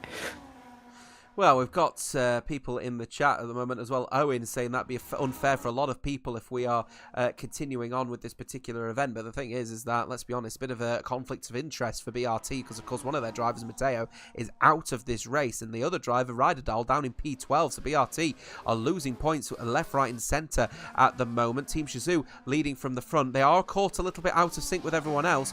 Gabor has finally pitted. Has the undercut work to treat, though, for the likes of Ryan, who is under a little bit of pressure from Ryan. If I were Ryan here, I'd be working with Ryan not to lose too much time, because there's an opportunity of an undercut potentially between these two drivers, and that's exactly what has occurred as we're getting Ryan, who's just losing a little bit of time through the Casio triangle. That's forced Ryan into a little bit of a spark. DRS now available. Where is Cameron Gabor leaving now? He's just leaving the pit lane, and the undercut has worked an absolute treat for Ryan and Ryan, who have now got the jump on Gabor, and now they are battling for a race victory, because no doubt they're going to get the undercut on Cameron Dowds.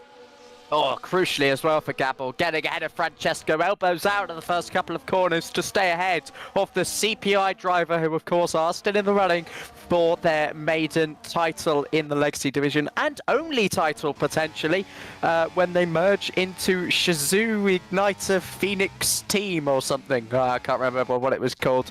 That's a conversation for another day. But yeah, Gabor with the 2-lap fresher tyres now should be on the back of Ryan and Ryan in no time at all. Yes, this is the critical thing now for the likes of Ryan and Ryan, who are now going to be in their own battle. Remember, Ryan has a 3-second time penalty after that collision that occurred at the Casio Triangle, which may have also been desync in that one, so it may end up being removed. So a big asterisk on that black and white flag for Ryan at the moment. He is certainly going to be battling with Ryan for the race victory. Gabor going to close down the gap on everyone else. Everyone else in the chat, there's still plenty of people in the chat complaining about the desync. Cameron Dow's now in the pit lane. So that will now complete all of those that are needing a pit stop at the front of the field. Christian has made a pit stop. He's just on a set of hard tyres that he returned to, I believe. We're keeping an eye out on that one as Ryan and Ryan as well. I can say that one quickly. He's getting closer and will get the move done, no issues. Cameron Dowds has been left out to dry, left, right and centre. He's come out behind BRC's Joe Murphy. Can you believe after all of this one? Team Shizou win. Not so sure now. Yeah, of course, go for the undercut. It is always a risky move, but I think in this case, both cars have come out nicely in the DRS range immediately of the cars in front of them, with a tyre advantage as well, and the ultimate pace advantage, as we saw at the start of the race. And if Gabor does eventually take the lead of the race, he then takes the pace and should allow Cameron to come through as well. So no real alarm bells for Team Shizou. I think this has been a nicely coordinated few laps in terms of responding to the other drivers without too much of an issue track position-wise. Due to the ongoing events, by the way, I think just to clarify on your statement earlier on there, Joseph, and again, just to clarify for people who may be aware of what's going on, Team Shizou and Cedar Phoenix Igniters, they are both completely separate teams in this particular championship. They will become the Shizou Cedars Igniters on the 26th of April. So that's what I think you were referencing early on. So they are separate teams for the foreseeable for this particular championship, but in late April, they will become the Shizou Cedar Igniters, which will be a very, very fun occasion between them two going into F1 25, assuming we actually have a decent game. Keep an eye out on keep an eye out on the Cedar Phoenix Igniters in Francesco Largo, trying to close down on a gap between these three drivers at the front as Gabors and Ryan and Rayan getting into their own scrap. Now Ryan leading this race from Gabor, who will be looking to try and take the lead. Remember, he's on 2-lap fresher medium tyres. If he gets this done earlier on in this particular situation, I'll tell you what, Gabba's in a real good place, because he's on 2-lap old medium tyres, which won't wear out as fast, of course, as the rest of the field around him. So he is really trying to get this done as quickly as he possibly can, Joseph. Yeah, Gabba nearly got squeezed right up to the to apex there. Had to bring out some of his car control skills that we've seen throughout the course of today so far. He's up into P2 now, and on the next lap, maybe even into 130R. Should get past TF10 Ryan nice and easily. Ryan's one of those drivers that shouldn't make a big deal of this situation, because he knows that Gabor ultimately is the quicker driver at this moment in time, but equally he will be fighting hard to keep a podium place, potentially penalty removal permitting. Here we go then into 130R. Here comes Francesco, by the way, just a 10th behind Ryan. I thought he was going to stick his nose down the inside of Ryan into 130R. Not quite. Cameron Dow's looking to do the same on Joe Murphy, all bunching up into the chicane as Ryan tries to back up the pack behind him. I've got Team Zhu trying to cook me in the chat as well because I've got tripping over my words on this one, unfortunately for yourself, sir. I'm trying my hardest, but apologies for that one. 3 wide, going into turn 1, late breaker from Gabor for Team Zhu, doing a great effort versus Rayan and Ryan, who is in P2 and P3 respectively. Francesco Largo still breathing down their neck at the moment, though, and happy to take any of the positions as they can for the Cedar Phoenix Igniters. Decent effort indeed, as BRT Bunga Racing Team doing a decent effort for Joe Murphy in P5, who of course will try and close down the gap on this one because they are in that little scrap with Team Zhu for the top of the championship. And remember, you've got to remember, ET8's Ryderdal will be looking to seriously put some effort in now. 4 seconds the gap between him and P7. He could get in there. He might be able to put at least some pressure on the likes of Joe Murphy and Cameron Dowds. BRT updates regarding Silo. They will have a clip after the race. Of course, that will go in line with Luke's decision on what he's going to do with this race. They have a clip after the race to potentially reveal what happened with Silo, because if that was desync related, I think that gives more justification for a potential, null and voidness of this race. Joe Murphy, and off the track goes Joe Murphy. That was a very tight gap for Cameron Dowds to squeeze into. He got to the apex. He was there fair and square. That's Cameron Dowds into 5th. Yeah, Joe Murphy caught off guard, I think, a little bit from Cameron Dowds, who saw the gap, tried to go side by side at an angle going through 130R. BRT's Joe Murphy is not happy at all and wants that position right back out of the hands of the Flying Scotsman, and will promote himself right back up to P5. While this is all happening, Fraser is now putting himself up to P8 against Ryderdal. That's critical in the championship hunt now, as Ryderdal losing more positions for ET8. Remember, Matteo is out of this race, so they are down to 1 driver, are the team second in this championship. Keep eye out on the likes of Ryan, who of course will be hoping to earn as big points as they can for TF10. TF10 on the podium is a great effort indeed. I do think that 3-second penalty will get rescinded, but that is now to the stewards, not down to me. Ryan is doing a really good effort. Rayan, rather, doing a good effort in P2 at the moment for TTM. His teammate Enzo Sabaton down in P7. Maybe some desync issues for the Red Bull. Gabba is starting to pull a bit of a gap, though. The gap now just over 1 second. Just 2 podiums all season for TF10.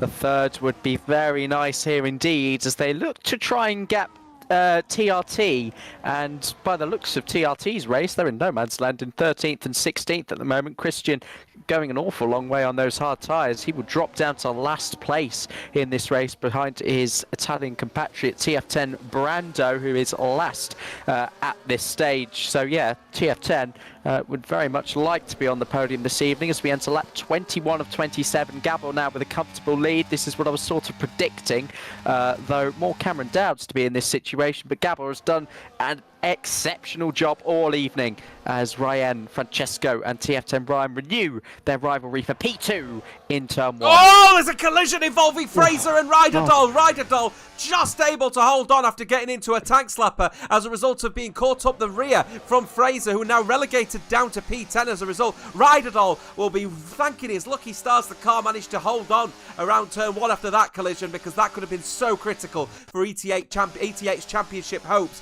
to say the least. I am very, very looking forward to what will be, I think here, a second win. Only a second win for Team Zhu in this championship. Can you believe it? And because Cameron Dowd's in P6, I do think there's a real shout here that they could potentially be leading the championship. We'll have to do all the maths on that one at the end of this one. Luke, please do your hardest to get the final standings in the standings Excel spreadsheet. Enzo Sabaton now a 3-second time penalty. That could be critical for the likes of FRT and potentially EVE, who are on board with Harrison in P10. He's managed to hold his race quite well, to be fair, as the EVE man, and Lafitti's unfortunate, let's be honest, to be down in P16 after all of this one, because he's been uber quick at this particular race. Cameron Dowds electing not to go for the move against Joe Murphy. This could be the opportunity for Zhu to get the man up into P5. He is derating already, is the kick Sauber. They'll go side by side. We've got a 3-wide situation happening in front of them as well, with Francesco Largo squeezed off in a 3-second time penalty for his troubles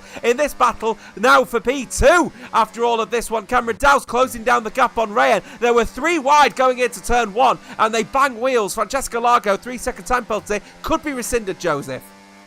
Yeah, probably could with that off-track moment in the 3-wide situation. I've got one eye on the Discord, one eye on the race, because there's still an awful lot of discussion about the desync issues that we have seen, but I'll reserve those for the end of this race, because this is still an incredible battle for P2 on the racetrack. Cameron Dowd's desperate to make this a Shizou 1-2. Whether or not that result will stand remains to be seen, and they will advocate the most for it to stand, because they have deserved this from qualifying and from the very first lap of the race. Not a foot wrong between the pair of them. I tell you what, if this race does end up being discarded and we end up either rerunning it or it's just flat out cancelled as a result, the people that are going to be absolutely livid with this one will be Team Shizou. They haven't put a foot wrong other than their strategy call of leaving it a little bit later, because they've now had to fight their way back up the standings. Gabor has left them now. It's all about Cameron and whether he can outstretch these medium tyres that are 3 laps younger than Ryan and Rayan's tyres at the moment. Remember, that 3-second penalty is on Ryan's head. Probably will be rescinded, but it's all going to be about whether the standings even stand. They're going to go 3 wide into turn 1. This would be a bold call. Oh, what a switchback from Cameron Dowds going into turn 1. They're going to go side by side. Is he going to have the traction? He certainly will. On the outside, of the inside of the next corner, he loses the rear, but very well taken from the Flying Scotsman.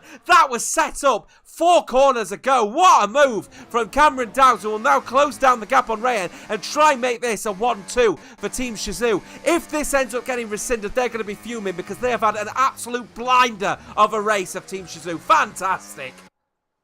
Ads, you've just sent me a DM with a clip, but it's not quite working at this moment in time. I'll try again at the end of the race. I think that's regarding the silo spinning incident a little bit earlier on, because that is, of course, worth looking at to see if that was, of course, his own doing. BRTs have suggested that he got damage when he was ghosted, so there may have been some sort of external factor involved in that, but I cannot confirm nor deny that at this stage. A 3.4-second lead for Gabor. Ryan trying to hold on now to P2. He's got 3 lap older tyres than Cameron Dowds, who has been on the edge of grip ever since he put these medium tyres on, really playing with all the tricks in the Suzuka book to try and make a move past the cars. He was in 6th after his pit stop as Joe Murphy gets past Ryan there, squeezing through and up into P4. He's still in the battle for a podium place, a lap fresher tyres himself than Ryan. He's right in the slipstream, Joe Murphy, but neither car making a move into turn 1. Top 15 score points in this race, remember, so if you are just trying to keep up with the situation as it stands so far, big points haul coming in the way of Team Shizou, and that could actually accelerate their championship fight. Are a team with only, as it stands, 2 race wins to their name, going to take the lead in the championship for the first time this season. I argue potentially 3 and a bit laps to go in this race. Cameron Dowds will be happy to take the position right out of Ryan's hands. Remember, 3 lap younger tyres for Cameron Dowds, so this is an opportunity worth really investigating. But is he just going to maintain within this sort of gap here, within this little bundle of 6 cars fighting for P2 in this championship, in this particular race rather? And remember, everyone else on either 9 or 10 lap old tyres, they'll fall off faster than Cameron Dowds will. So is it going to be the patience game, or is he going to be acutely aware of the desync issues, and is he going to want to get this move done faster? Oh, I've just seen the silo incident now. I'll look at oh, that hang on, sorry to interrupt you on this one. Joe Murphy going side by side here as well. Keep an eye out on that one. We'll hold that thought for a second. Side by side they will go. This is critical for BRT because they need these points. Is Cameron Dowds going to battle hard? He is going to continue to battle hard, and he is definitely banging wheels at the moment with the BRT man. They're still side by side going into turn 1. They've got a toe at the moment as BRC's Joe Murphy, but Cameron Dowds is going to get the move done. That might be critical in this little race battle happening. Sorry to interrupt you, Joseph. No, it's okay. Again, I'll share it with you at the end of the race. It's not the incident that I thought it was regarding silo spinning. It was the Casio Triangle incident. So, yeah, I'll reserve that thought for, again, just a moment longer.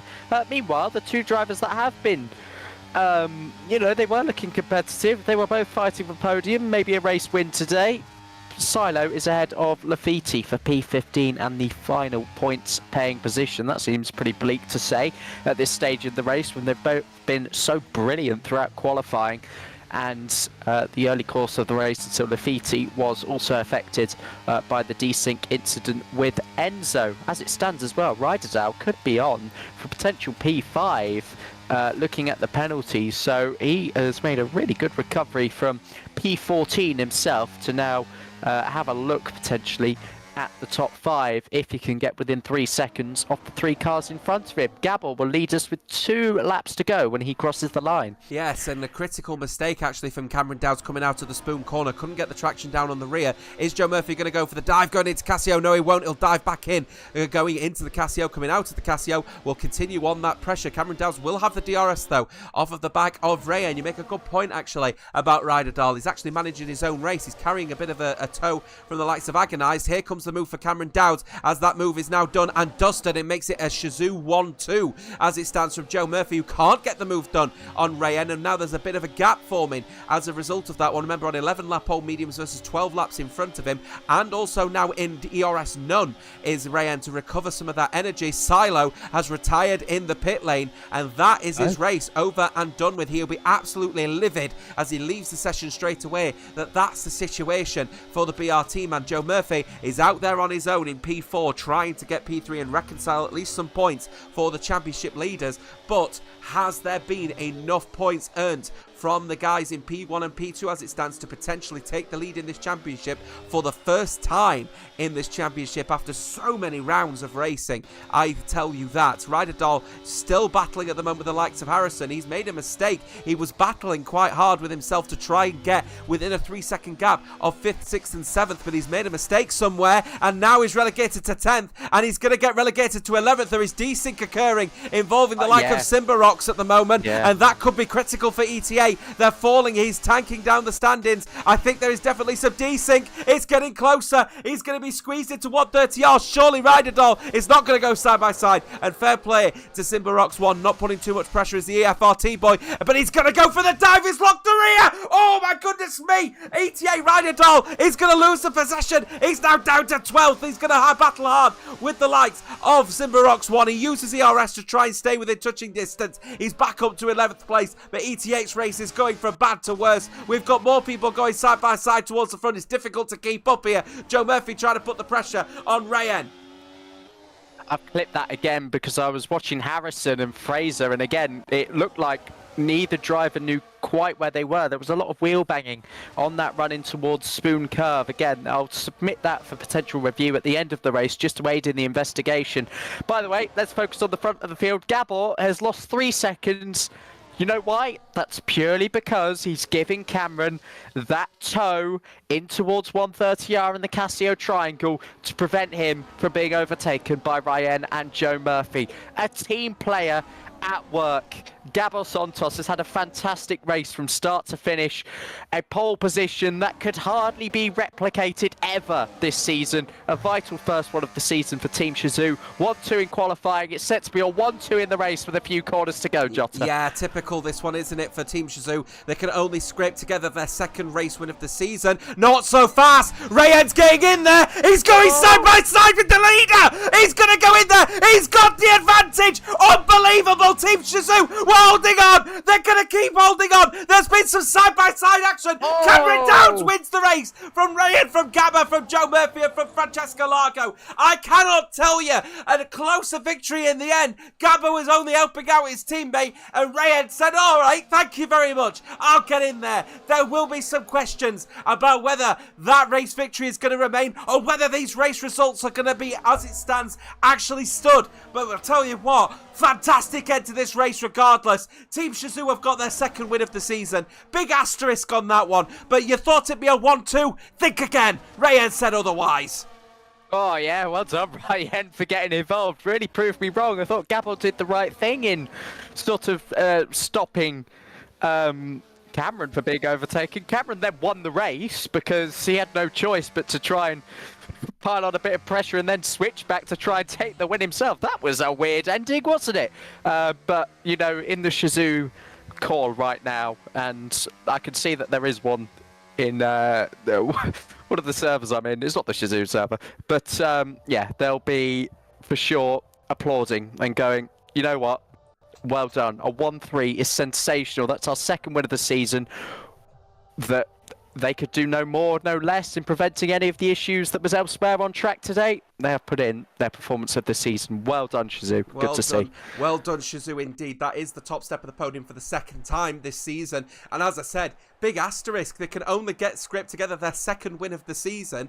And would you would you believe that it could end up being taken away from them? We will take a look at those final standings then. Remember, extremely provisional for everyone in this race, can you believe? But it is Cameron Dowder wins this race from Rayan and then from Gabba in P3. Joe Murphy finishes in fourth from Francesco Largo, Ryan and Enzo Sabaton. Remember, Ryan's 3 seconds could be taken away as a result of being hit up the backside, going into the Casio Triangle, and as a result of that, he ends up getting the 3-second penalty. That would promote him to 1.9 seconds back, which would be P5, so he'd gain 1 position from that potentially.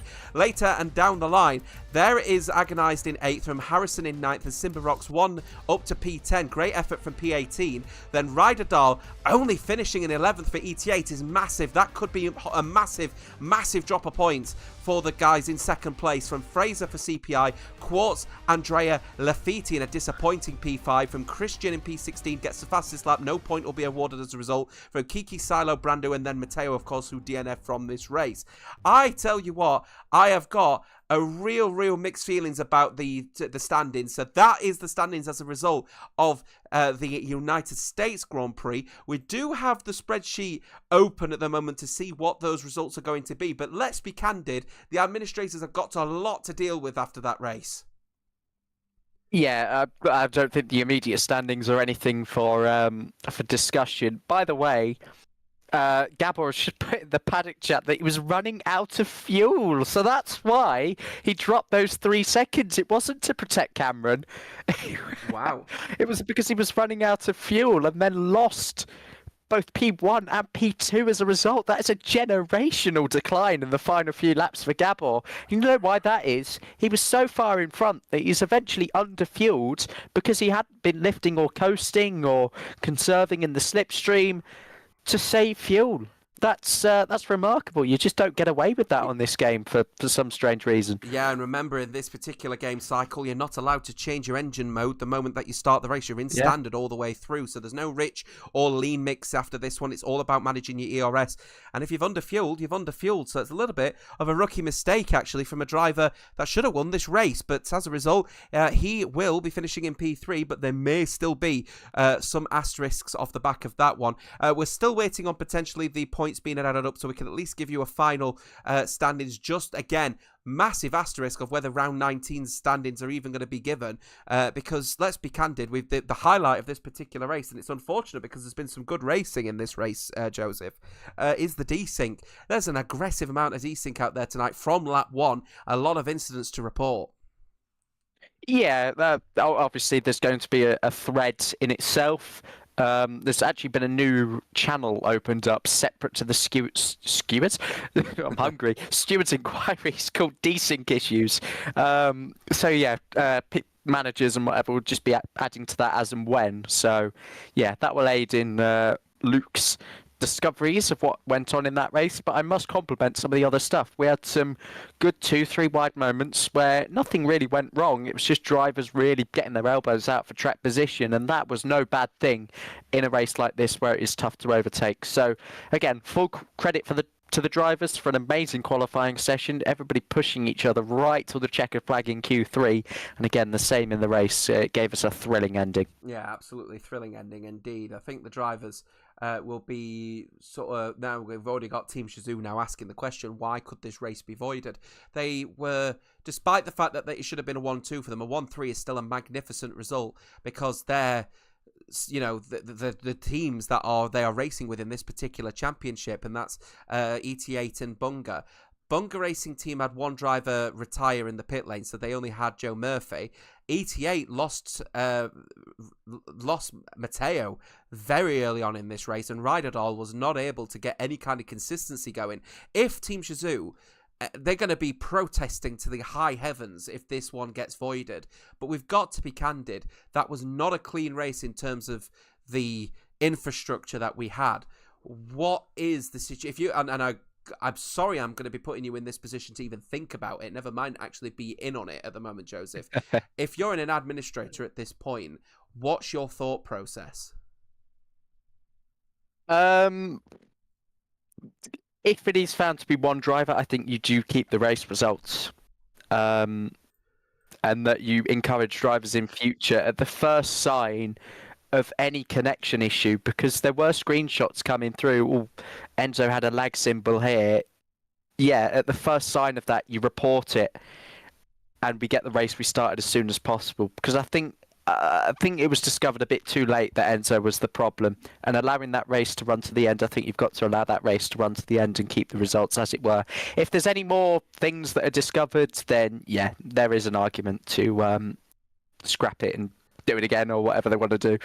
As said, these are the standings post the United States Grand Prix a couple of weeks ago. We haven't got the points haul as of yet from the administrators, and I think for very good reason, because a lot of them are currently focusing on managing the situation as a result of this race. If it turns out the desync issues that were surrounded around one or two drivers, I would agree. I would say that the points could stand, but we have to be candid to our viewers here tonight to say there is a possibility that these positions could be voided and this race could be voided. In that situation, it could either be completely cancelled or it could be rerun, and the calendar will be adjusted accordingly. But all situations and all results are on the table. There is that possibility. I would say it's unlikely, but there is that possibility on the cards. The administration team will keep everyone in the loop via our Twitter page. That's at WR League. Follow us over there on Twitter or X or whatever it's known as this week. Keep an eye out on that one. Joseph, last minute thoughts from yourself, mate. Bit of a mixed bag, lots of things to take from this race. One thing is for certain, though, assuming that everything still stands, Shazoo win. Yeah, game issues aside, it was a real positive race tonight, and it was a good follow-up from the US, where we had fewer incidents overall that were, not game-related. So, again, that qualifying session was one of the best I've seen ever.